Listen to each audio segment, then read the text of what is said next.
This is episode number 40 of the Homeowner Show.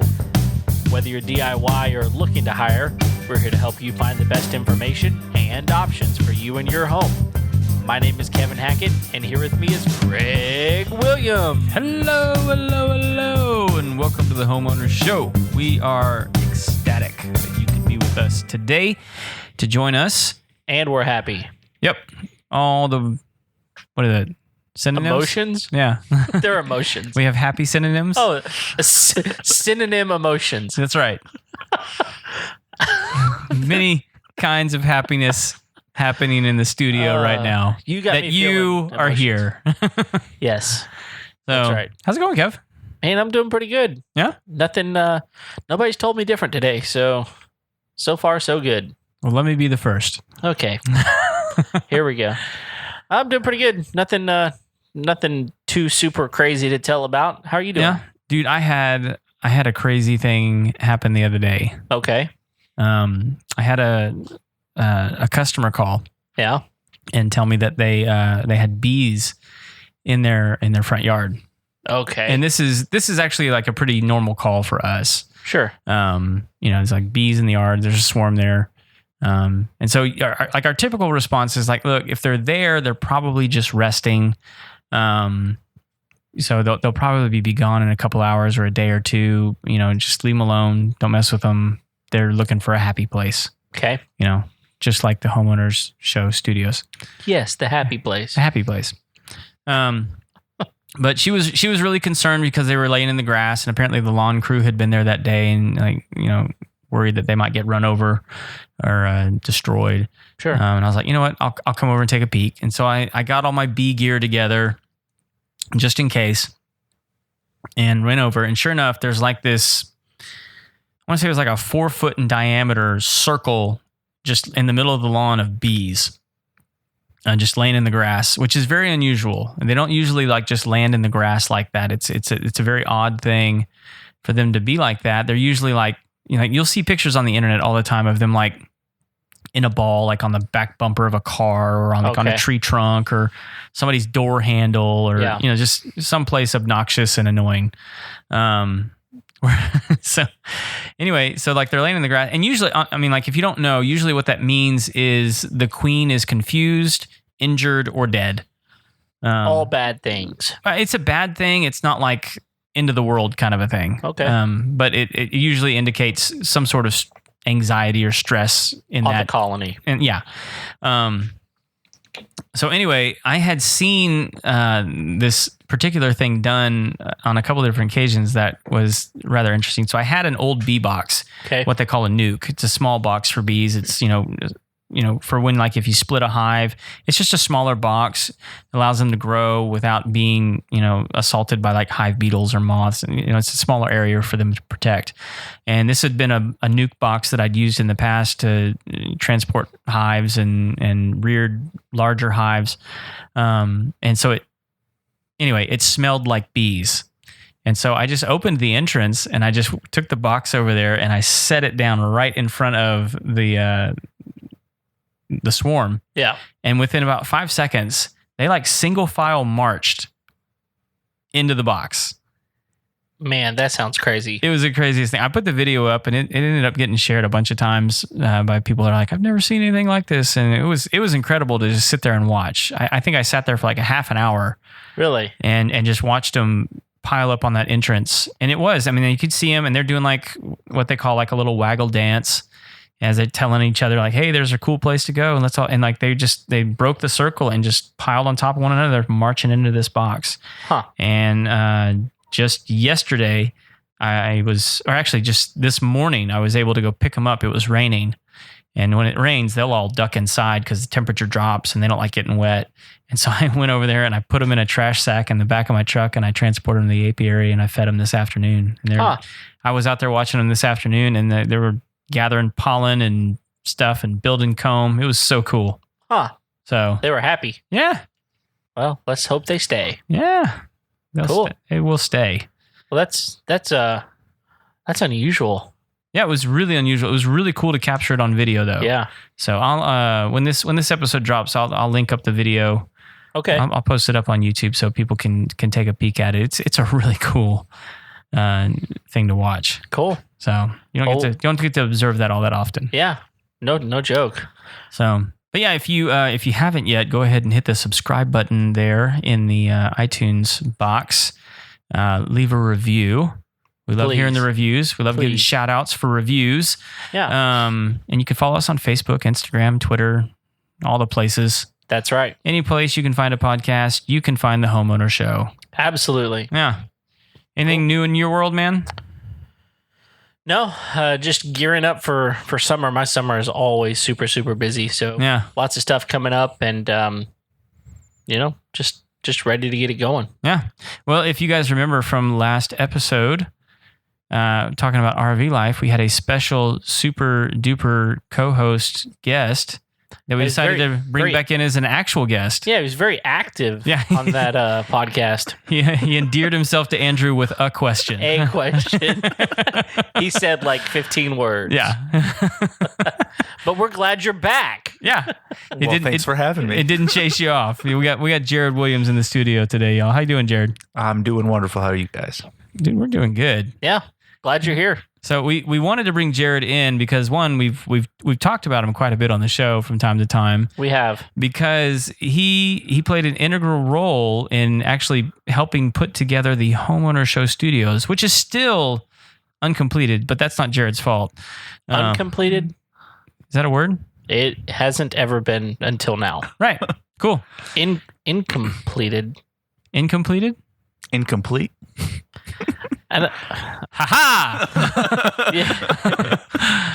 Okay, well, moving on. You're becoming more and more like me every day. That's scary. So scary. But yeah, I mean, this studio, I remember you talking about whenever you were kind of getting into this space, you needed some help. Jared said, "Hey, I'd love to come over and help," and y'all ran into some problems. Oh yeah.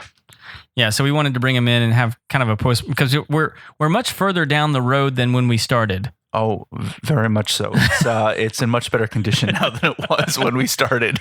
And it's air conditioned. Yeah. And it has a floor. It has a floor that you're not going to fall through. Yeah. So brief history on the Homeowner Show Studios. It actually used to be a chicken coop. Oh. Yeah. So real live chickens. Well, when I bought it, there weren't any live chickens. There were no chickens here when I showed up. It was that bad. Chickens couldn't even live here. They're like, I'm out. That's bad. Yeah. So I was explaining to someone the other day, like, there's the traditional A-framed house, and then this room had the complete opposite of that. A-frame, so the V-frame house, the V-frame roof. Oh, yeah, which is a terrible design. I was just say that sounds like an awful option. Yeah. So like what happened is basically where the studio ends now, the roof took about a 90-degree turn up.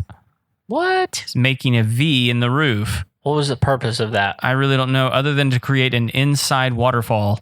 Oh, which is what it did. Those could be fun. Yeah. If that's what you're going for, no, and you actually prepare for that to happen. Well, if you want the additional side effects of like wood rot and moisture. I haven't wanted that yet. Yeah, so I don't recommend it. Okay. But that was pretty much what we inherited. And by the time Jared came along to the project, we'd already chopped that off and closed that wall off with new siding. Had we put the windows in at that point? No, it was still open there. It was still open there. Okay. Yet.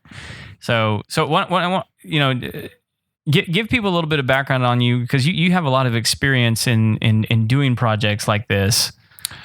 Yeah. So I bought my first house. It was a foreclosure house.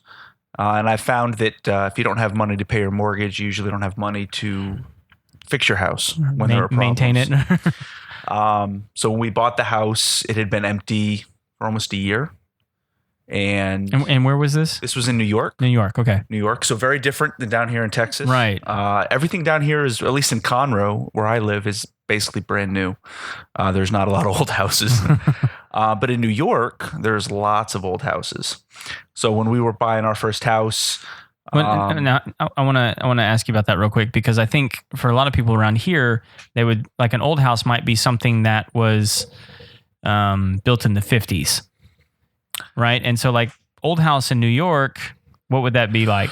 Well, my house was built. The one we bought in New York was built in 63, I think. 1963? 1963. Okay. But I don't think anyone had done anything much to it since then. But would it be weird to find like a house built like in the 1900s or? My parents' house, which is an old farmhouse, was built in the late 1800s. So there you go. Yeah. Okay.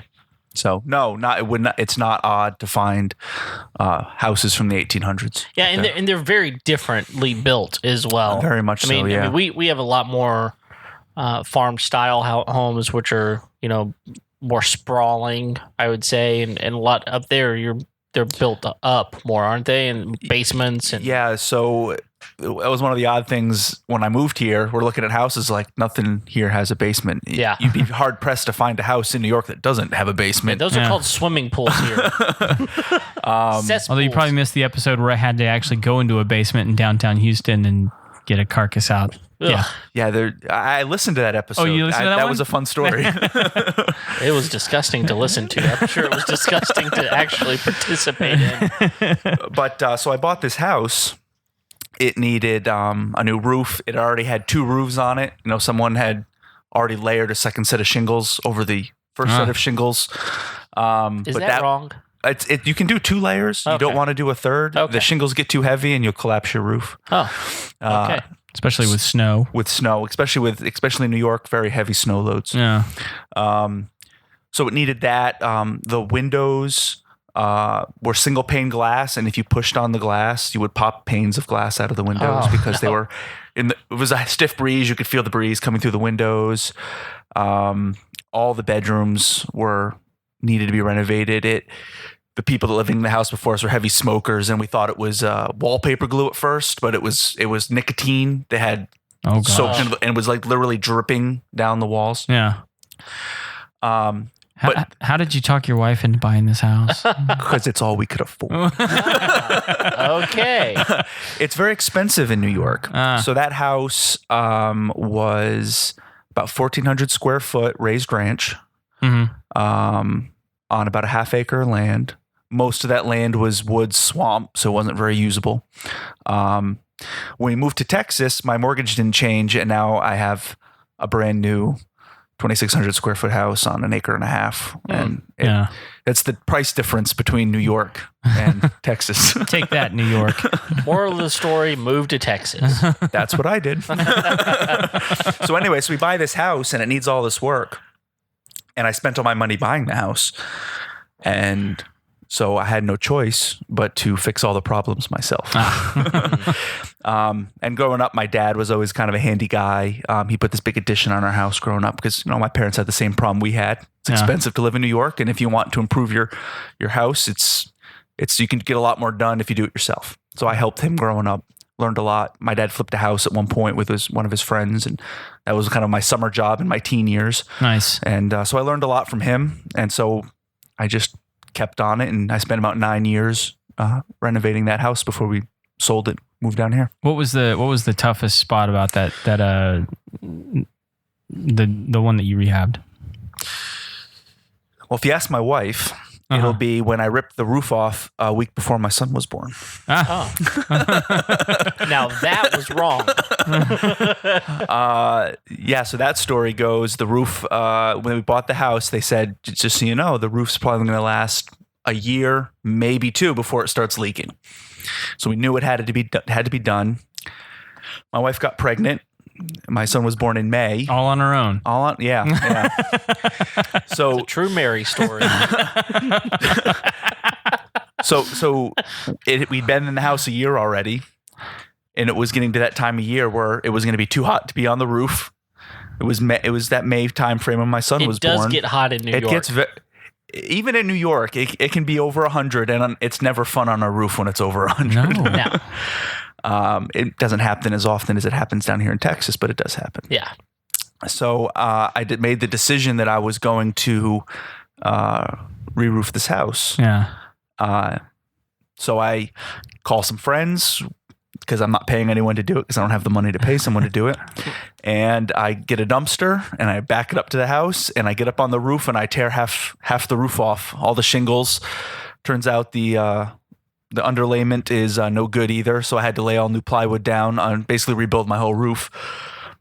And I reshingle that side and my wife goes into labor. Oh, no. So half the roof's done, half the roof's not. So we go to the hospital. My son is born. Bring him home. And I'm like, honey, I got to finish the roof. Oh, no. Good luck. So I get up on the roof and I start tearing the other half of the roof off. And it was funny because I had to time it. I could only use the nail gun when my son was not sleeping. So it was like he'd wake up for a feeding or whatnot, and I'd run up and I'd get as much as I could get done in the half hour, 45 minutes he was awake. Wow. So I spent the first couple weeks of his life on my roof, re-roofing my house. Wow. How long did that actually end up taking you? With help, I got a majority of it done in about 2 to 3 weeks. There was some finish work that took, a couple weeks after that, but the top ridge line and some of the trim and stuff like that. But the majority of it was done. I got some beer and some pizza and some friends come over and help me. There you go. And got as much done as we could as quickly as we can. Yeah. So I mean, how big of a job is a roof? Because I mean, I look at these roof jobs and I'm going, man, I don't think I could ever do that. And then you look at these roof jobs and you go, they did that whole roof in one day. Of course, they had 8 people working on it, right? But it seems like just such a big, daunting job. And maybe it's just because it's a roof and you're high up and there's the potential of falling and injuring yourself and those sorts of things that just kind of deter me from it. But it seems like a really tough job. It's honestly not that difficult. I mean, you lay the shit, you put down the underlayment, the tar paper. In New York, you would put snow guard up the first about 6-7 feet because you'll get in your gutters, you'll get ice, and that ice buildup will actually work its way under the shingles and it'll leak through your roof. So you put it's like almost like a tape, but it's like 4 feet wide, and you lay that almost like you would tar paper. Okay, and it sticks to the roof and it prevents that damage. But I mean, after you do that, it's lay a shingle, nail it down, lay a shingle, nail it down. It takes a little bit of time. It's a little tedious, but it's not particularly difficult. The more difficult job was when I resided the house and replaced all the windows. Oh, gosh. Oh, man. So I know like here, like we have like tile roofs, we have metal roofs, we have several different kinds. Are those other types of roofs common there too? I mean, no, not really. I mean, really in the snow area, they really only use asphalt shingles. You really don't ever see another kind of roof up there.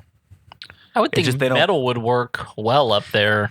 I mean, but it maybe would just slide straight off, and that would be a bigger problem than not. I don't know. I would imagine it has like some of the issues with cold absorption and different things like that that might crack the metal, or I don't know. Yeah, I'm not sure why it's not. I mean, I don't see any Let us particular tell you how stupid we are and how little we know about roofs. In New York. I know a lot about asphalt roofing, but I've never had to do a metal roof.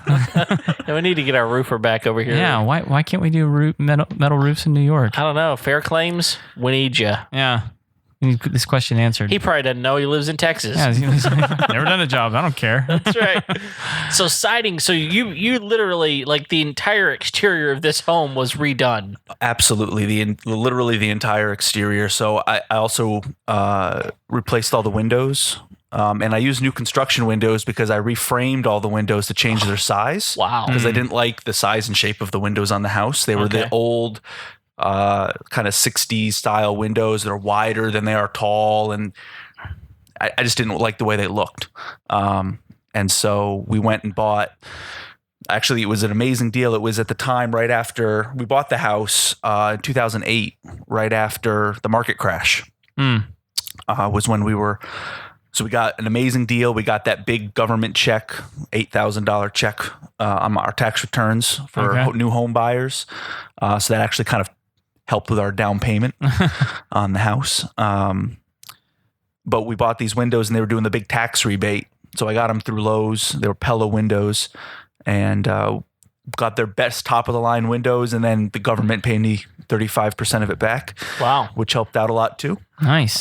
So when you're buying things, check your tax rebates, because there's a lot of times, especially with Energy Star appliances and stuff. You can get a lot of tax rebates back. You can write those things off in your taxes and help the government help you pay for it. I was talking to a guy the other day. I mean, like a lot of times now, one of the things that we put in a lot of are like the mosquito misting systems, and like even now, like if you put like solar power on a mosquito misting system, you get 35% of that back as a tax rebate, or as a tax credit actually, which is better than a rebate.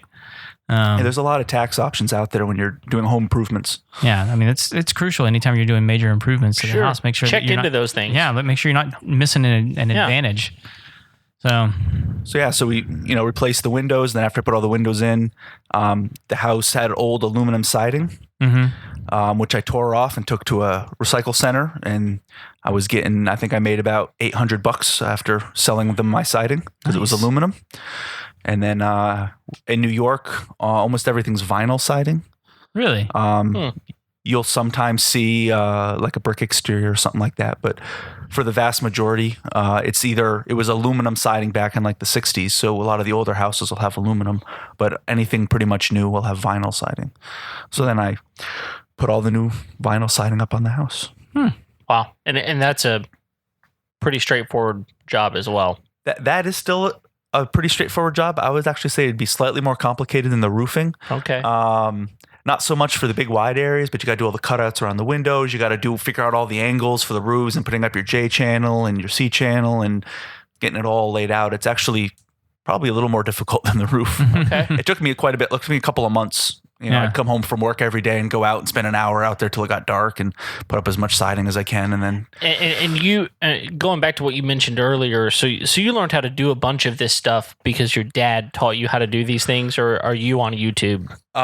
Well, some of it I learned growing up. Okay. But I've always been kind of like a mechanically inclined person. Sure. So a lot of this stuff I went on YouTube and. Okay.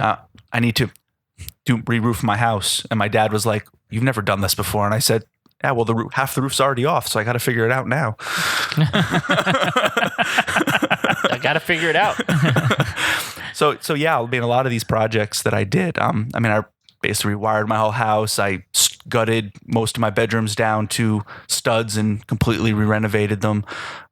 Replaced the boiler in my house because that's a whole nother story about how my boiler got cracked, and my house had no heat when I bought it in February. Jeez, oh my. Warning on foreclosures. Yeah, no joke.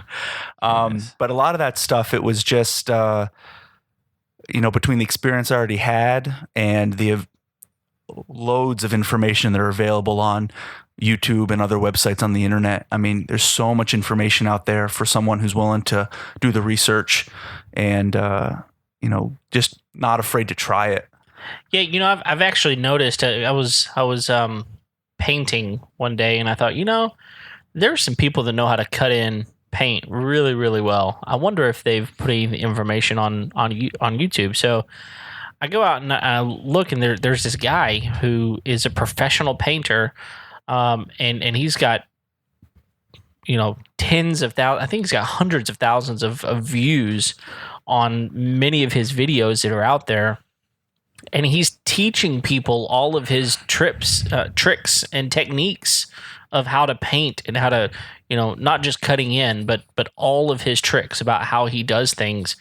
And I thought originally I was thinking, man, why would he be telling everybody all this stuff? Because it's hurting his business. But what I've found is that these guys are doing that because they're actually getting more exposure to what they're doing, and so there literally are professionals out there telling you exactly how they do their job, and if you're willing to get your hands dirty a little bit, you can do it exactly like the professional is doing it. Yeah. So just interesting stuff. YouTube is a valuable thing. Now there's plenty of junk out there too. I mean, you kind of gotta watch more than one video. Yeah, because you run the risk of listening to an idiot, because they just let anyone put in something on the internet. Yeah, yes they do. Yes we do. Just like this show. That's right. Exactly. So So all of that, I mean, kind of gave you some background, and all of a sudden, Craig needs some help. You come over here and y'all start working, and you find some stuff. Yeah. So, when I was in New York, I had a lot of work to do on my house, and I enjoy doing that work. It's kind of how I put my headphones on and I just blow off steam that way. I've always enjoyed doing that. So I move here to Texas and I buy this brand new house, and now all of a sudden I don't have anything to do. Because it's new. My method of blowing off steam has evaporated because my house is brand new, and if I have a problem, I call the warranty people and they just come fix it for me. So you built a fence. So I built a fence at my house. I did do that. But then my friend Craig here has a problem, and I was like, you know what I've got in my garage? I got a ton of tools that aren't getting any use. There you go. So I offered to come over and walk into the room, and I'm looking around, and it doesn't look like too bad. We got to do a few repairs, maybe put up some sheetrock. So I think the first project was the floor, right? Yeah, that's where we started. Well, we found a bouncy spot. Yeah, we found a little spot. You stepped on it, and it gave a little bit, and we're like, oh, let's just lift this up, and maybe we got to put down a new piece of plywood or do a little repair work, and we tear up that section of floor, and the joists underneath, they're looking a little sad. Yeah. So we poke them with a screwdriver, and the screwdriver goes right through the joist. It's not supposed to do that. It's not supposed to do that. And so unless they're made of pudding, which the worst material to make joist out of is pudding. So we just start kind of exploring, and you grab this 2x10, 2x8 with your hand, and it just crumbles in your hand. And so we start tearing up more floor and finding more dry rot, and tearing up more floor and finding more dry rot. And it gets to the point where there's no more floor. It's just dirt. Which was not the project that we were prepared to do that day. It was not. But that happens when most home improvement projects, I have found, do not always end up where you start. Right. It's one of the things with home improvement is you need to kind of be prepared for the unexpected, because you never know when you tear up a floor or pull down a wall or open up an electrical outlet, what you're going to find. So we spent the rest of that day gutting the rest of the floor, I think. And we just did demo work, basically. Yeah. And then we got we had to put in new joists, lay a whole new floor, which I think was the next day. Yeah. And it took I think that first weekend was just getting a floor back. Yeah. Which was I think we were planning on putting up walls and planning on being a completely different place than where we were at. So. Well, and I think that's one of the things that's real important that I don't want to overlook here for a minute is that you can choose to do this yourself, or you can choose to hire it out. Let's say you choose to hire it out. A good contractor is going to find this anyway, and it's still got to get fixed, and you're still going to be paying for it. So I guess the thing that I want to say is don't be afraid to get into something and figure out what it is, because if you find it, your contractor is probably going to find it also. So, if your budget is whatever it is, and you're estimating 20% more, like they say that you should, you kind of got to do that whether you're using a contractor or not, because at the end of the day, they're going to have to go, listen, I bid it for this much, but I didn't know this was here. You're going to have to pony up a little bit more money so that can get fixed. Yeah, I was gonna say we actually did have a couple of different contractors come out and take a peek at it and give us some bids to do the stuff that I wanted to do. And yeah, it would have been done by now, but like none of them caught that. Yeah. And it's not to say that they're bad contractors. I mean, it was actually, I mean, like it was kind of like a minor thing at the if I remember right. I mean, we were just kind of like, should we pull this up? Yeah, well, yeah, we almost didn't. Yeah, we almost didn't. I mean, just because it was like, well, we have this plan to do all this, and this is what we're prepared to do. And so you kind of get in that mindset of like, well, let's just go on down the road with the plan instead of, but like, thankfully we ended up popping it up. I say thankfully, and it was like a hellish nightmare. But it would have been worse if you hadn't caught it. Yeah, right. I mean, and the floor had collapsed while we were in here recording. Yeah, and if you watch any of these DIY network shows, whether it's Property Brothers or whoever it is, they get into stuff and they don't know what they're getting into until you open up a wall and you find a pipe that you had no idea was there. Now you got to reroute the pipe, and it's just, there's always going to be something. And I'll say this. I mean, like this room was actually part of the inspiration for that whole DIY calculator that we have up on the website now. Yeah. I mean, because like calculating the amount of time and just putting all those, factors on the table and going like, what's actually going to be the best use of my money for this project? Is it me or is it somebody else? Sure. Because, even though at the time I felt like some of the bids for this room were kind of high, looking back at it now, it's like that actually seems pretty reasonable for the amount of time that I've now spent on it. Yeah. Yeah. And you really have to factor that in. I mean, Jared, you mentioned it. I mean, you're doing these projects while raising a family, literally while a baby is being born. And somewhere down the line, you have to gauge, is it worth all the time that I'm putting in whenever I'm not putting time into something else? Well, I'll tell you, my wife has appreciated the fact that now that I don't constantly have 1,000 projects that need to get done or my house is going to fall apart, I do have a lot more time now to spend with my kids, sure, do things with the family and stuff like that. And those are really important. It is definitely, I mean, at the time when we were buying that house, that was really our only option. I mean, anything more expensive, we just simply couldn't afford. Yeah. So we did what we could with what we had. I would have loved to have hired some contractors, but I had more time than I had money. And sometimes that's the calculation. Yeah. It'd be way easier to hire someone to come in and fix all these problems in a week instead of taking me 2 months. But it's a lot cheaper for me to take 2 months to do it. Yeah, there's some pride there too of what you were able to do, I would assume. Yeah, I mean, it is that, and I enjoyed doing the work. Yeah. I mean, it's like I said, it was one of my stress relievers. I'd come home from a day at work and I'd go put my headphones on and go put up some siding or go work on the roof or go sheetrock or tape or plumbing or electrical, whatever it was that day. And it kind of helped me unwind a little bit at the end of the day. Yeah. But it's, sweat equity, there's something to say about the sweat equity. We went to go sell that house. We did pretty well because I didn't spend too much doing the work. So when we sold it, we made a nice little profit on it. Yeah. More than you would have made if you would have paid a contractor. Absolutely. Because we would have had to put a lot more into that money into the house to get it to where it was. Yeah. Yeah, that makes sense. Well, so after the floor, what was next? Do you remember? I think we were trying to do the electrical work, right? Yeah. So I think that it was running all the cabling. Oh no! It was this back wall. This wall. That's right. That's that back wall. Because that was the one behind me. the one we thought we were going to tear off, and then we started tearing it off, and we're like, never mind. Let's leave it there. Yeah. Well, we left it. I think we modified it because we left it there, but then we also we built another one. Yeah. And so I think the plan was originally right. We were going to tear that wall all out and put up a brand new wall. Right.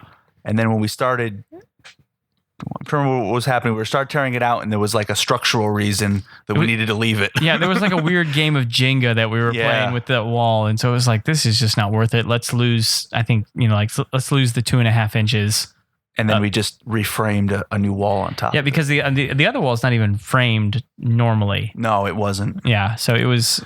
Nothing in this room is framed.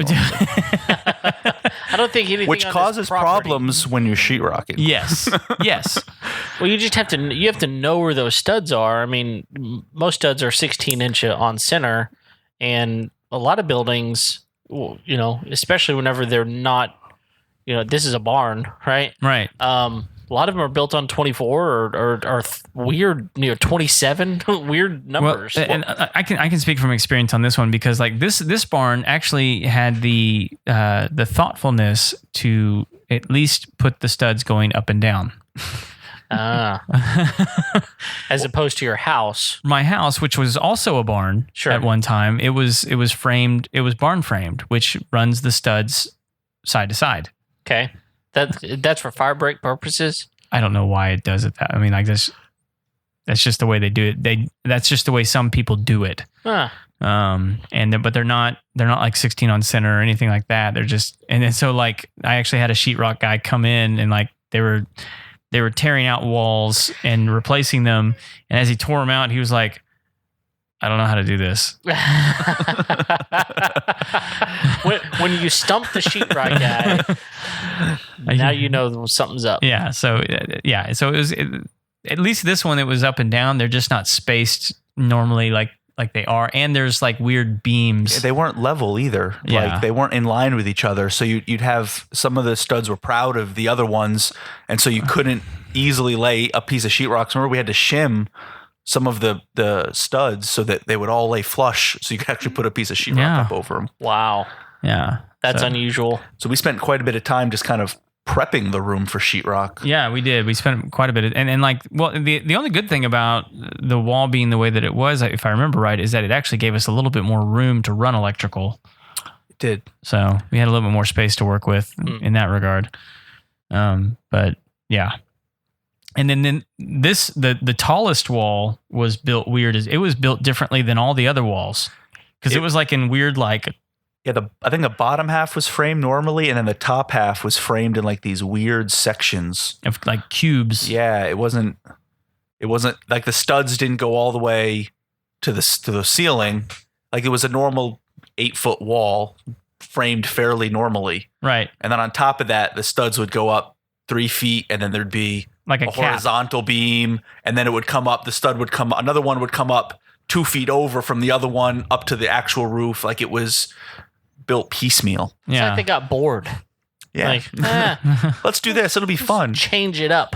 Yeah, and then the other, this wall was kind of similar in that it kind of came up at about 3 or 4 feet, framed normally, and then it was different above that. Yeah, and it had like 4-foot nails that were like a quarter inch, half an inch thick, like embedded like 6 inches into beams that we had to try to get out. I think we ended up cutting a couple of them off because we couldn't get them out. It was like, no, we fought the last one. We're done. Oh man.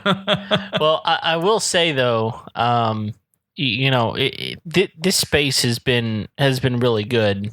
And it's already gotten a lot of use, and it's not done. I mean, so that's the other thing. So what's really left at this point?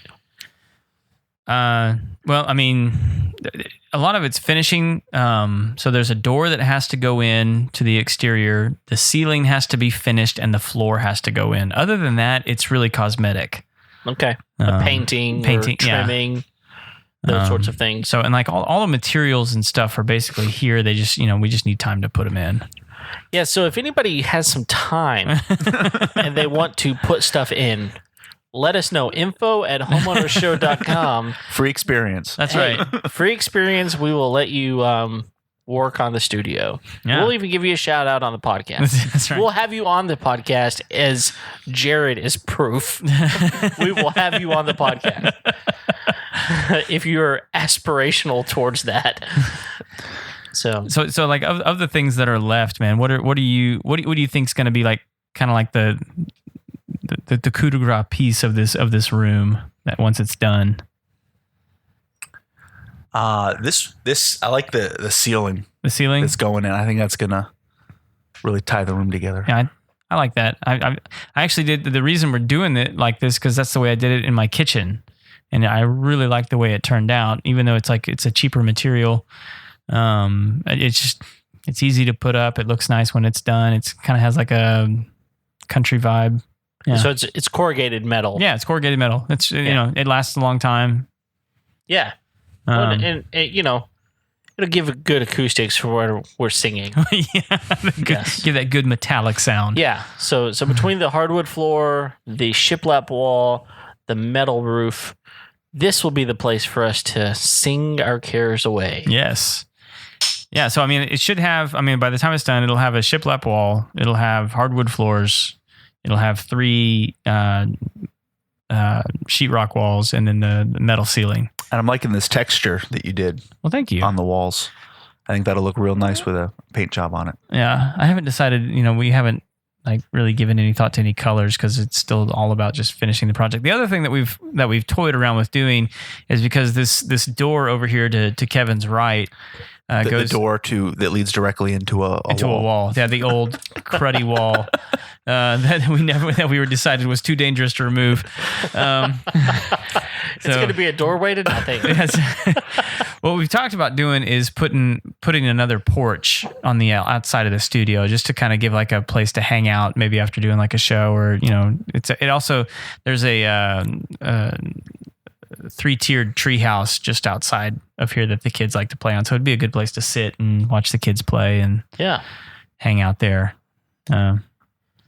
Yeah. Well, I want to say, I haven't done any work. So first of all, now everyone knows I've done no work on this room. Kevin conveniently broke his leg right as we got started on this thing. So yeah, that was not at all intentional.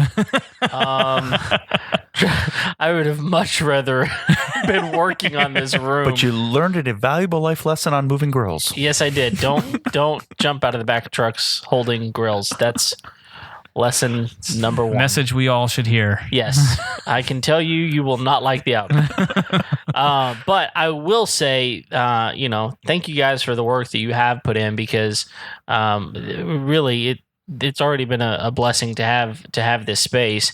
And once it's done, I mean, it's just going to be a really nice place for us to have guests and for this podcast to grow and see what's going to happen with it. Well, even unfinished, no one's been embarrassed to come in here yet, so... Yeah, no, I don't think so. Not that they've told us to our faces. Right. I mean, they probably went home or like... We have a support group. There's a Facebook page. He said we have a support group. Wow. Okay.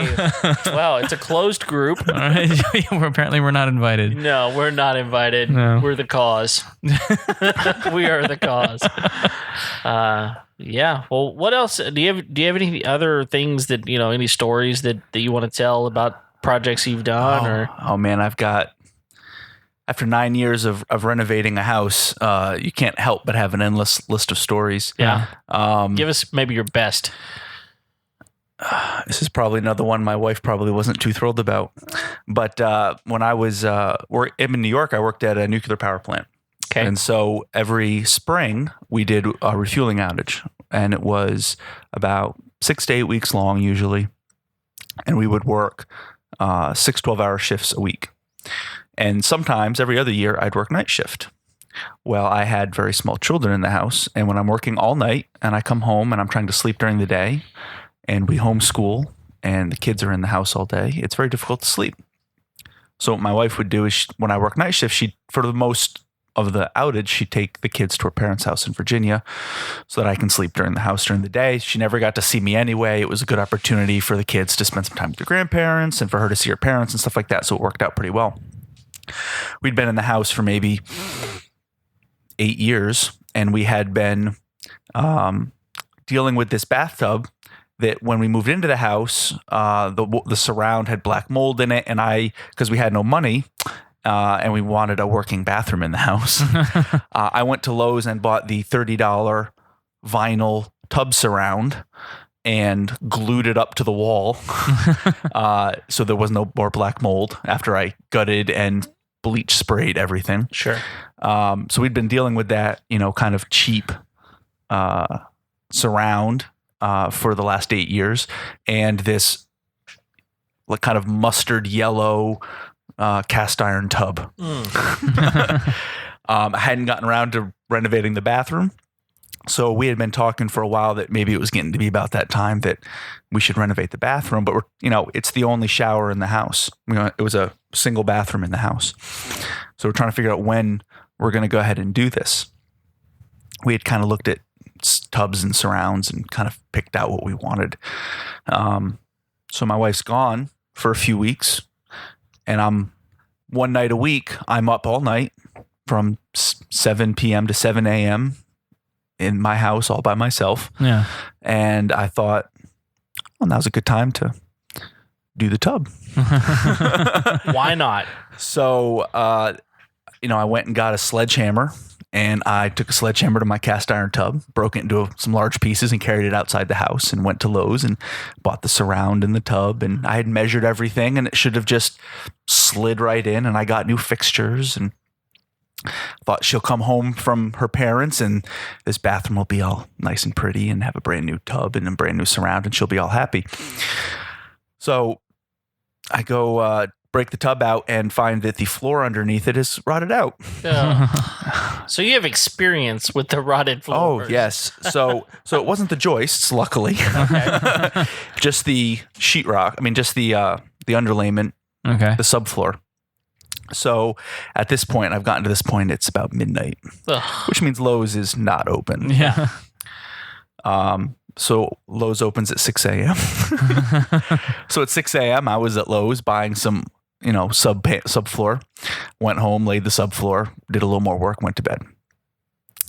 Got up, went to work the whole week, showered at work because it's a industrial plant and they had showers and I didn't at the moment in my house. So I'm showering at work. Come home the next weekend, I had gone and, bought the supplies I was pretty sure I needed.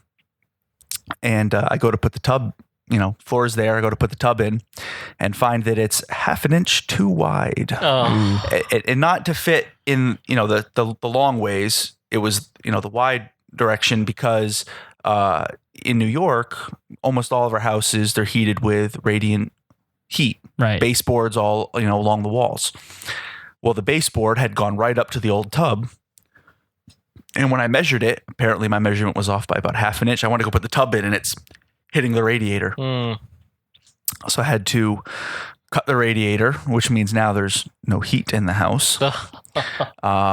Drill a new hole in the floor into the basement and reconnect all those pipes, which of course is, a bunch of soldering and reconnecting the pipes and then reinitializing my heating system in March in New York.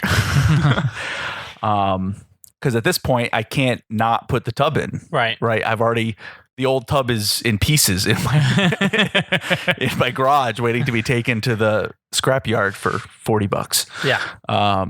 If you ever have lots of metal, bring it to a scrapyard, they'll buy it. Oh, there you go. So it seems like every time I work on this project, something else comes up. Yeah. So I finally get the tub in and get the plumbing, the rough plumbing fixed. Go to put the surround up, only to find that my walls are not square. And so I'm, I got 2x4s because when you're a home renovator, there's always 2x4s laying around somewhere. And I'm basically trying to, shim and reframe the walls because the tub was in this little nook. So I'm trying to frame everything so that I can get this surround up. So I'm doing this whole project. Didn't get nearly as far along as I wanted to. My wife comes home. When she got home, there was a functional shower. But it took me, I was expecting, maybe 2 of the weekends. It took me, I think, closer to 5 of them. Oh, my goodness. And again, when you're doing these type of projects, everything takes twice as long and costs twice as much than you expect. Yeah. Right? So that one was one of my less glamorous projects. On the plus side, some of the projects that went well, I built a 800 square foot cedar deck off the back of my house. Nice. That was a fun project. It took me about 3 months building it building it by myself. Yeah. But in New York, you got to dig posts 42 inches deep, which is a pretty deep hole. Yeah. And in New York, the other problem is there's lots of granite.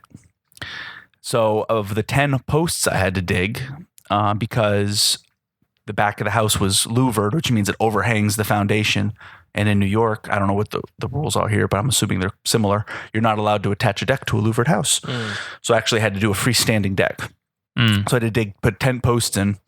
And 6 of them hit granite before I got to 42 inches. And the reason you have to go to 42 inches is because the ground will sometimes freeze that deep. It's below the frost line. So you got to get below the frost line, or else you'll get heaving and it'll ruin whatever structure you're building. So then what you have to do is you have to go head first into a hole with a rock hammer drill 8 inches into the granite and set a piece of rebar in the granite. So when you pour the concrete, you basically pin it to the granite, which is not fun. Takes about 45 minutes a hole because granite is very tough rock. Yeah. So I spent a whole afternoon with my head, head, shoulders, and half my body down in a hole drilling into rock. Not fun. But that project at the end of the day was actually turned out really well. It was a really nice deck. Really enjoyed it. So, sometimes projects go that way where it just things work out and it comes out as a nice project at the end of the day. Yeah. I know here that you can attach a deck to the house like that. It's just not smiled upon. There's, WDI reports and things like that you will not pass. But honestly, no one passes those anyway. So, well, one thing that surprised me is I'm not sure here, but where I live, it's technically unincorporated Montgomery County. Right. I don't live inside a city limit or a town limit or anything like that. And so when I was, we were putting a pool in at the house we live in now, I was expecting inspections and permits and there's not a lot of that here, which was very different because in New York, it's very heavily regulated. When I built my deck, I had to dig the holes, and then the inspector had to come out and look at the holes and make sure I dug the holes right before I poured concrete. And then he had to come out and look at my framing before I put all the decking down. And then he had to come do a final inspection, and I had to pay for every one of those inspections. Oh my gosh. And so there's a lot of, at least in that part of New York, Hudson Valley area, a couple hours north of New York City. There's a lot of regulation based around your home. Yeah. And there's just not as much of that down here in Texas. Yeah. It gives you a little more freedom to do what you want to do, which is nice. Yeah. I mean, you'll probably see some of that once you get in city proper. But I'm sure in city of Conroe or in the Woodlands, I'm sure there's a lot more of that type of regulation. The Woodlands is weird. So not to get all down the rabbit hole in Texas, but the Woodlands is not even a city. It's a township. It's a township. Yeah. It's a weird thing that it's weird here in Texas. It's not so weird up in New Jersey. Right. Everything up there is a township. It's just it's a different form of city government. There's basically. no mayor. Yeah. I mean, it's different. There's no city council. Yeah. And people just live there. Yeah. Yeah. It's just a different setup. So. Well, man, there's a lot of stuff that I know we could continue to talk about. Sounds like you've got a lot of experience doing some home renovation, and honestly, some good advice. Just saying, hey, listen, get in there, do it. When you run into a problem, figure it out. I mean, but what I didn't hear you say a lot of was, I just gave up and called someone, said I can't do this anymore. Not saying that you've never done that, but sometimes you just got to get in there and get your hands dirty and recognize, what, at the end of the day, it's got to get done.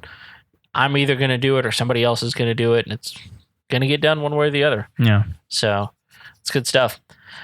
But yeah, we're running up on time here, so we want to make sure we get to the final portion of our show, which we do with all of our guests, and that's called the Final Four. The Final Four. Just you good?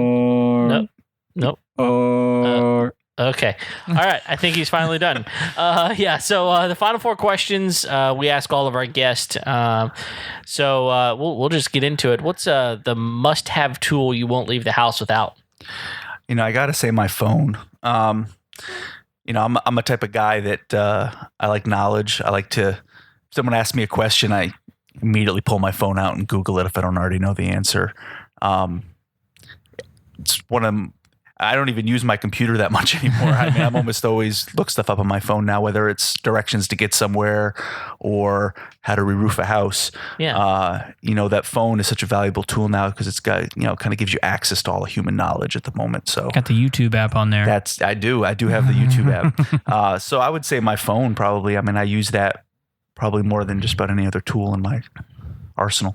Yeah, I think we all do. I think it's kind of a natural I extension. don't remember how I used to survive, when I was a kid and didn't have it. Didn't have a phone, yeah. It's very different. I remember I've got some stories of times whenever the internet was just kind of beginning to be available on phones and just some crazy stuff. So either one of you guys ever have a beeper?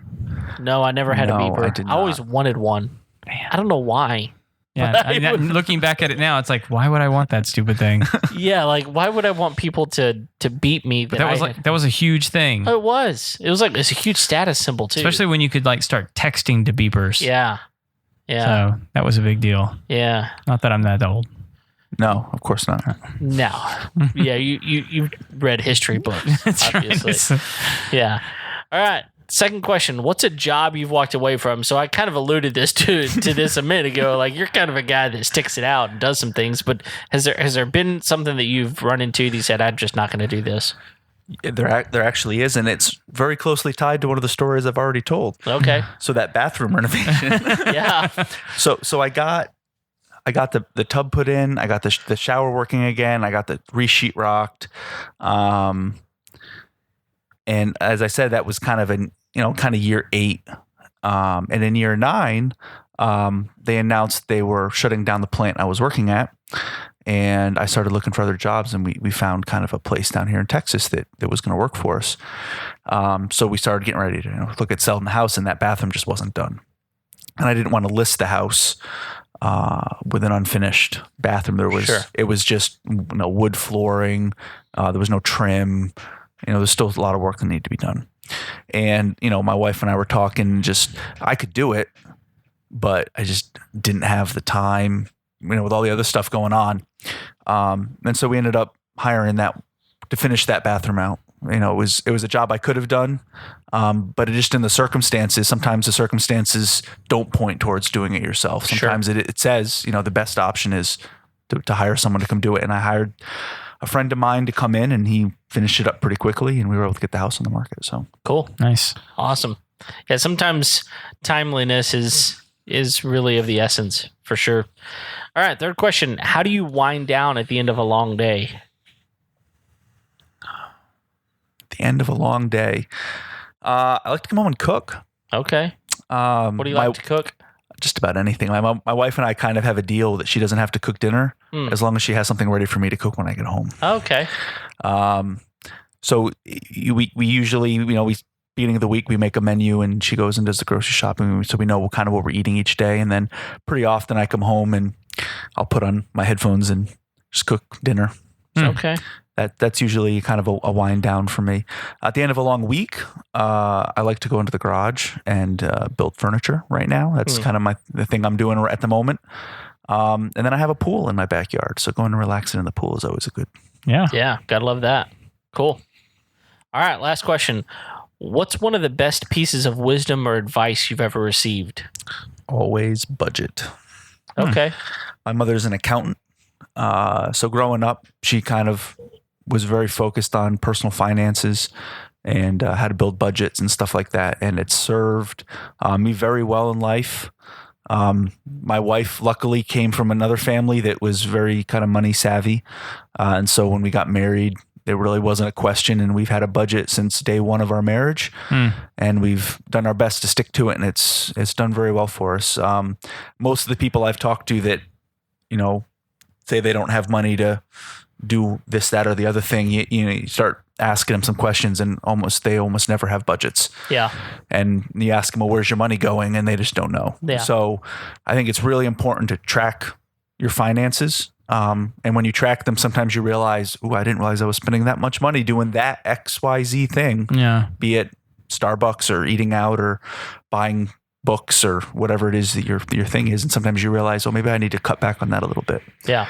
And then you have that money free to do other things that you want to do. Sure. Yeah. So, excellent advice. Good stuff.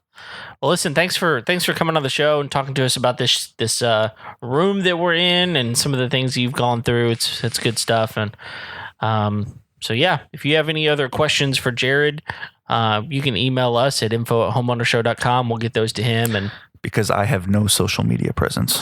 No social media presence. He doesn't exist, y'all. He is not real. But yeah, get us a question and we'll make sure he gets that. Craig, you got anything else? No, man, this is a good show. Yeah, I enjoyed it a lot. Yep, fun stuff. Thanks for downloading this episode. You can always find us at homeownershow.com, and we're here every Tuesday. So keep coming back. We're thankful for the downloads, and leave us a review, rating on iTunes, all that kind of stuff. And until next time, we'll see you later. See ya.